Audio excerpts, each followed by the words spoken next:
ओम नमो भगवते वासुदेवाय। ओम नमो भगवते वासुदेवाय। ओम नमो भगवते वासुदेवाय। ओम अज्ञानतिमिरान्धस्य ज्ञानाञ्जनशलाकया चक्षुरुन्मीलितं येन तस्मै श्रीगुरुवे नमः। नमः ओम विष्णुपादाय कृष्णपृष्ठाय भूतले श्रीमते भक्तिवेदान्त स्वामिन् इति नामिने। नमस्ते सारस्वते देवे गौरवाणी प्रचारिणे निर्विशेषा शून्यवादी पाश्चात्यदेशतारिणे। जय श्री कृष्ण चैतन्य प्रभु नित्यानंदा श्री अद्वैत गदाधरा श्रीवासादि गौर भक्तवृंदा। हरे कृष्णा कृष्णा कृष्णा हरे हरे हरे रामा राम राम हरे हरे। जगत गुरु श्रील प्रभुपाद की जय। भगवद गीता की जय। गुरु महाराज की जय। हरे कृष्णा। तो आप सभी लोगों का बहुत बहुत स्वागत है आज के हमारे सत्र में। इसका नाम क्या है? चेतोदर्पण मार्जनम। भगवद गीता के प्रत्येक श्लोक से हम अपने चित्त का मार्जन करते हैं। और आप लोगों का बहुत बहुत धन्यवाद। सुबह जल्दी उठ के जपा सेशन में आते हैं, मंगला आरती करते हैं, सबके साथ मिलके चैंटिंग करते हैं। ये सबसे अच्छा जो है भगवत प्राप्त को भगवत प्राप्ति करने के लिए सबसे अच्छा साधन है कि एक साथ मिलके जपा करना भगवान का। इससे अच्छी शुद्धि नहीं हो सकती है ना। जो हम भगवत गीता में सीख रहे हैं उसको हम प्रैक्टिकल रूप से अपने जीवन में उतारते हैं ना। तो चलिए शुरुआत करते हैं। श्लोक संख्या आज हमारी है 8 और 9 एक साथ। तो कल के श्लोक में श्लोक संख्या 7 में हमने क्या सीखा था? योग युक्त होना है, हमको जो है विशुद्ध आत्मा होना है, विजित आत्मा होना है और जितेंद्रिय होना है। करेक्ट। तो इंद्रियों पे वो कंट्रोल करता है। अब ये कंट्रोल कैसे करता है, इसका लक्षण इन 2 श्लोकों में सिखाया जा रहा है। थोड़ा सा ध्यान से समझने का, तभी समझ में आएगा। और हम अपने जीवन में इसको कैसे ला सकते हैं और क्यों लाना चाहिए, ये 2 चीजें ध्यान रखिए। अगर मैं भूल जाऊं बोलने के लिए तो आप मुझसे पूछ लेना कि माता जी हम अपने जीवन में कैसे लाएंगे इसको, ठीक है? और क्यों आवश्यक है, ये जो भगवान बता रहे हैं क्यों आवश्यक है, ठीक है? तो चलिए श्लोक संख्या 8 और 9 और तात्पर्य पढ़ेंगी संगीता माता जी, इंदु माता जी, ठीक है? यस।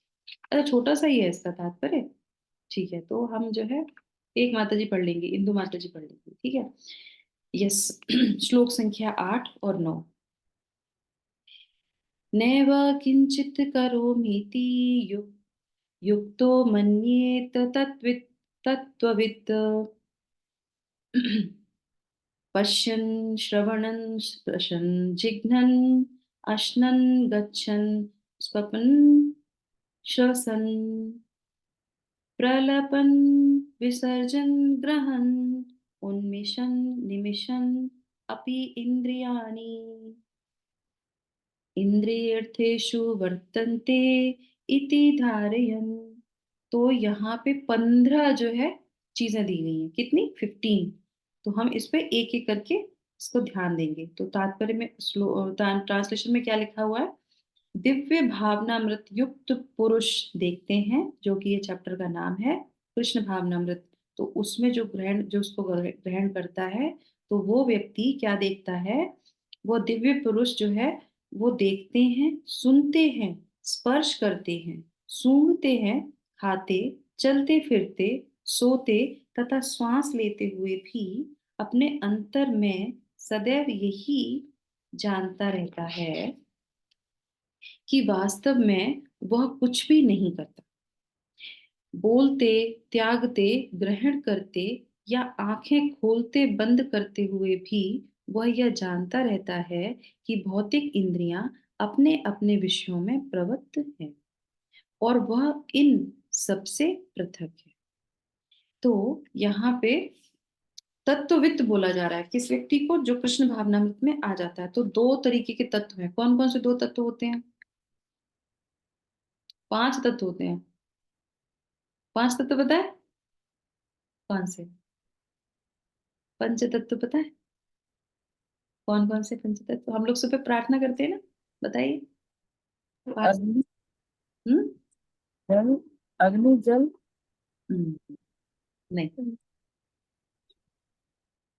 वो तो है ही, वो तो 24 तत्व वो अलग हो गए जिनसे शरीर बना है, वो अलग चीज हो गया, वो भी ठीक है, वो रिलेटिवली, पर वो पृथ्वी से रिलेटिव है। यस, कौन बताएगा? जो सुबह हम प्रार्थना करते हैं, 5 तत्व, चैतन्य पांच तत्व माता जी गुरु मंत्र के जो पांच तत्व है, श्रीवास आदि गुरु पुरंदर हाँ हाँ हाँ, एक एक करके बताइए 5 तत्व, तो बहुत इंपॉर्टेंट है, इन्हीं को तो हम प्रार्थना करते हैं रोज सुबह।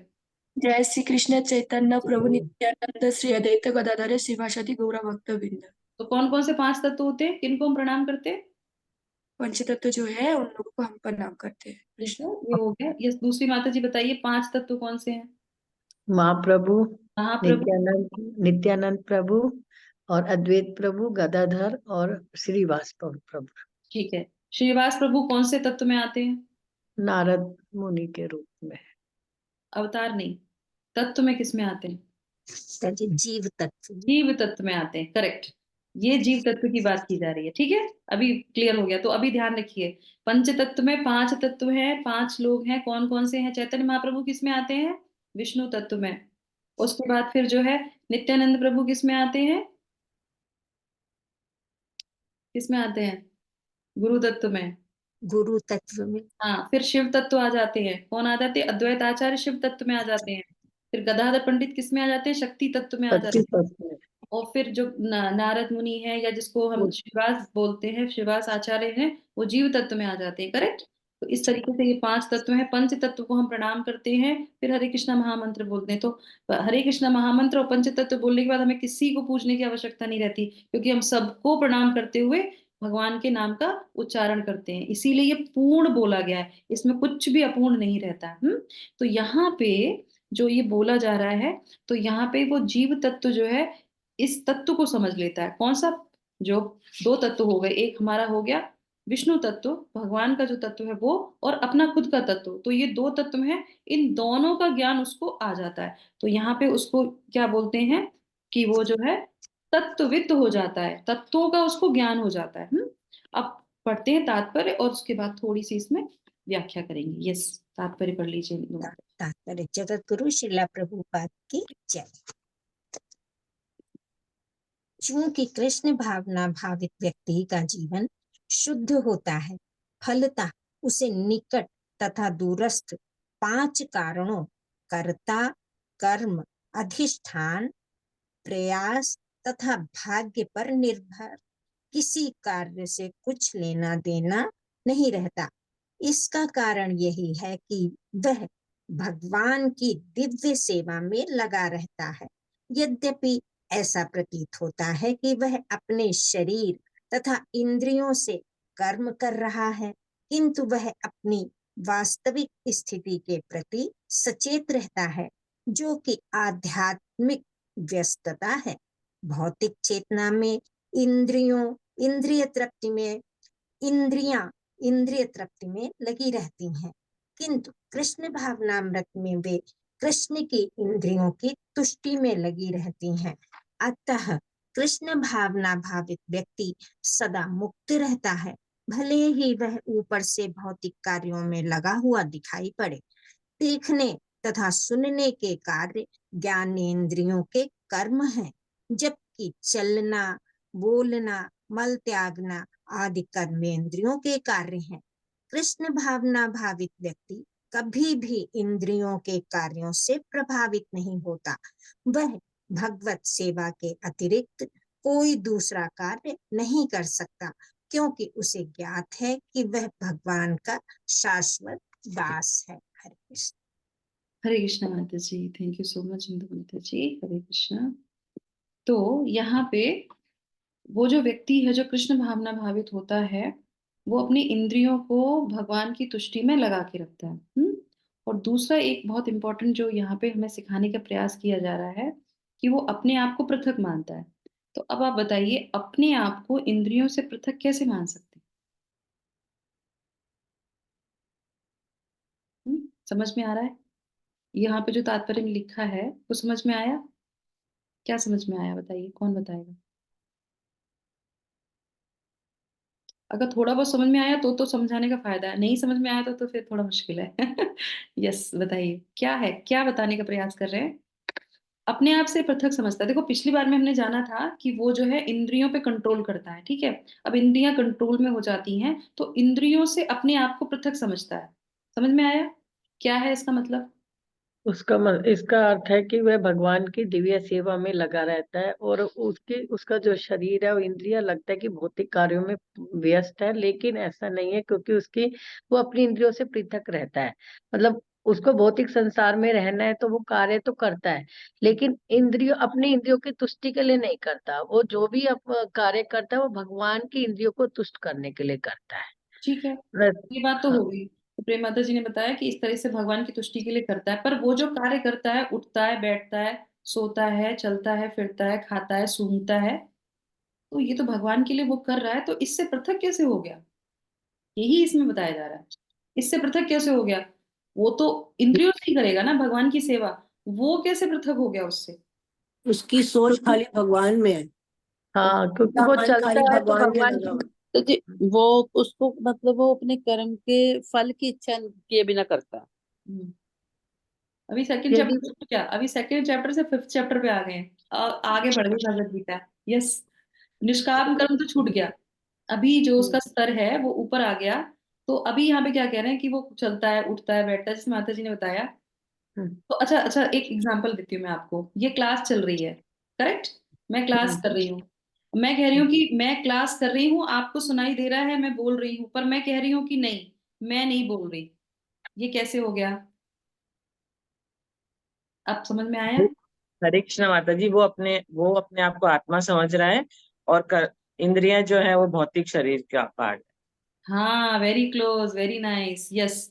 इंद्रियां जो हैं ये शरीर का जो अंग है, ये सारी अंग हैं, ये पृथक हैं। और मैं अपना अपने आप को आत्मा की दृष्टि से स्थापित करते हुए हर कार्य करता हूँ। और मैं ही नहीं करता, मैं नहीं करता, इंद्रियां स्वतः ही करती हैं। क्यों करती हैं इंद्रियां स्वतः? इंद्रियां स्वतः कैसे करती है? अच्छा चलो, और थोड़ा सा क्लोज करते हैं। जब आंधी आती है, आंधी को सबने देखा होगा, एक्सपीरियंस किया होगा। आंधी आती है तो आप जानते हैं कि आंधी आ रही है, तो आप आंखें बंद कर लेते हैं। ऐसा होता है क्या? स्वतः ही माता आंखें बंद होती है? स्वतः ही आंखें, कुछ भी कुछ आया तेजी से तो आप एकदम आंखें बंद कर लेते हैं। कैसे बंद कर लेते हैं? कैसे बंद कर लेते हैं? ऑटोमेटिक चीजें होती है कि नहीं होती हैं? अच्छा बताइए। होती है। अच्छा, सुबह आप सब लोगों ने सबने भगवत राउंड्स किए होंगे, जपा किया होगा। तो आप मुझे बताइए कितने लोगों को बहुत अच्छे से जपा हुआ? कौन बताएगा कि बहुत अच्छा जपा हुआ मेरा आज? कौन बताएगा?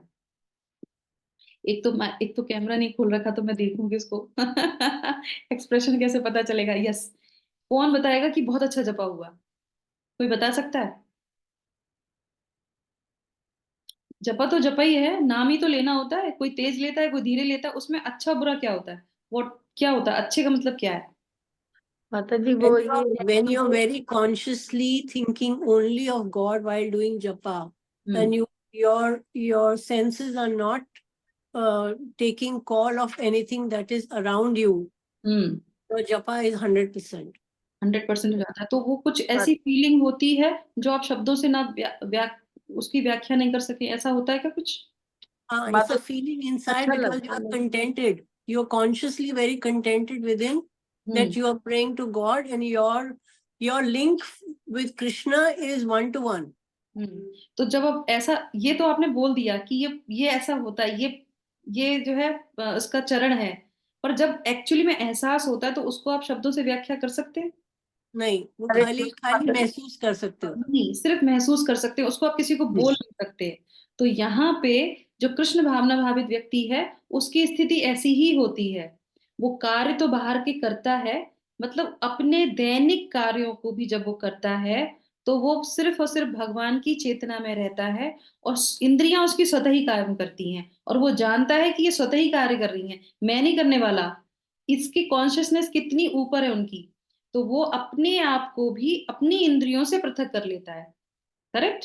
एक तो होता है कि अपनी इंद्रियों को हम कंट्रोल करते हैं, नहीं भगवान के लिए हमें करना है, तो वो पीछे हो गया, जितेंद्रिय हो गया। यहाँ पे तो वो अपनी इंद्रियों से भी पृथक हो जाता है कि ये जो कर रही है ये स्वतः ही करती, मैं नहीं करता।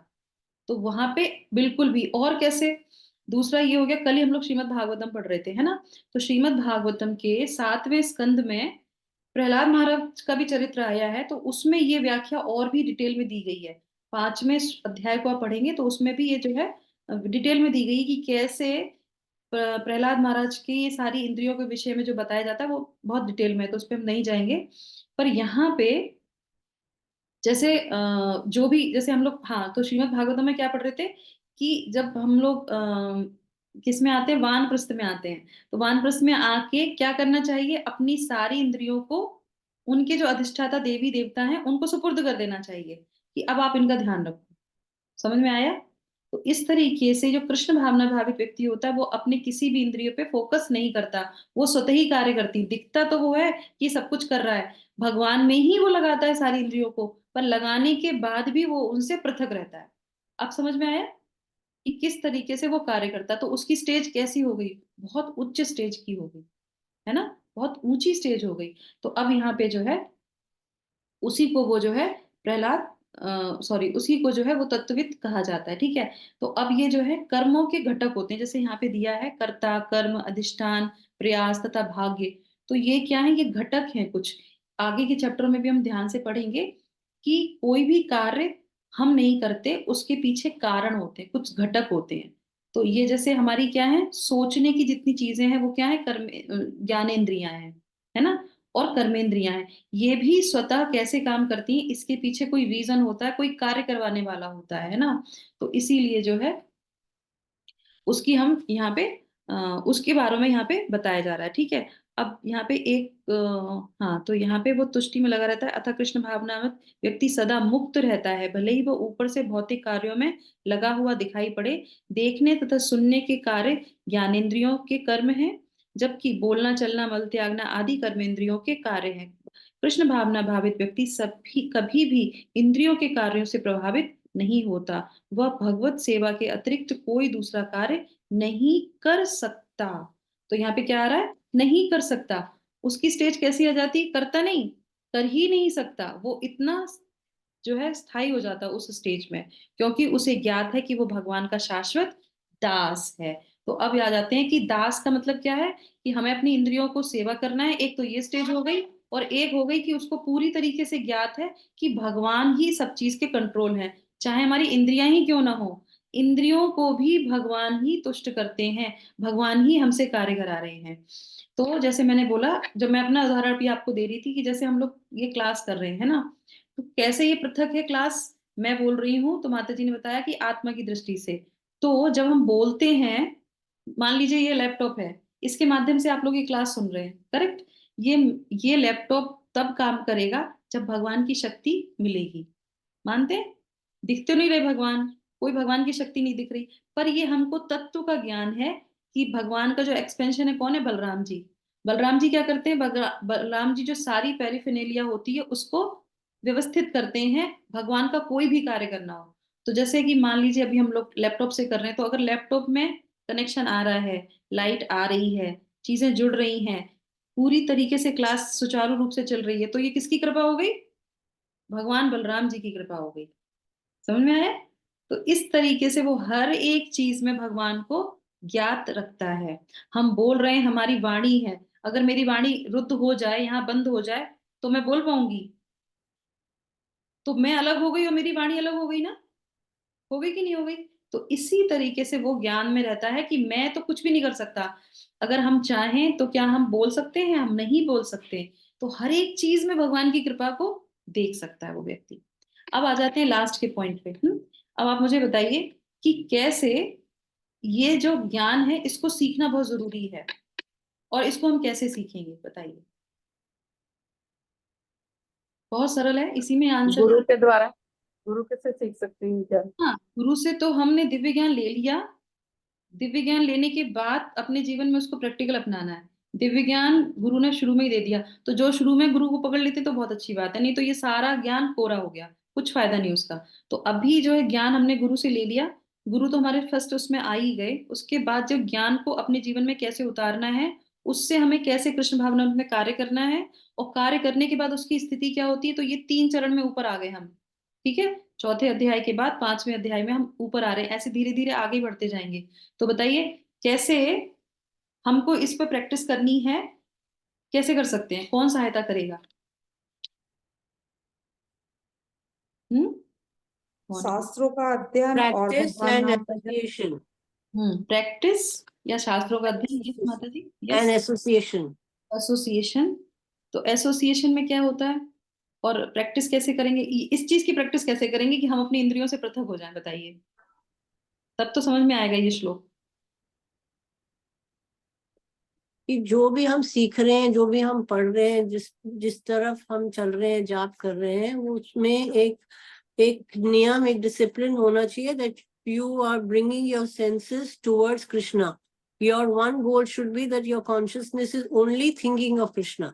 Very nice, very nice. तो ये तो सबसे अच्छा तरीका है कि आप जो भी कार्य करते हैं भगवान को चित्त में रखते करेंगे तो धीरे धीरे धीरे धीरे वो चीज हो जाएगी। जैसे कल मैं अपने बच्चे को लेने के लिए गई, सड़क पे खड़ी थी, उसको लेने के लिए वेट कर रही थी, पर मुझे कुछ और चीजें मुझे याद करनी थी, तो मैं वहां पे खड़े होके अपनी वो चीजों को रिवीजन कर रही थी। तो लोग आ रहे थे, जा रहे थे, मुझे और किसी का कुछ प्रभाव नहीं पड़ रहा था, क्योंकि मैं अपनी ही चीजों में उसमें इनग्रॉस थी कि हाँ मुझे ये याद करना है, मुझे इसको तैयार करना है। तो मैं उसी की प्रैक्टिस करती थी सड़क पे खड़े खड़े, किसी को क्या पता चल रहा है मैं क्या कर रही हूँ, उनको तो लग रहा हो किसी काम से आई है।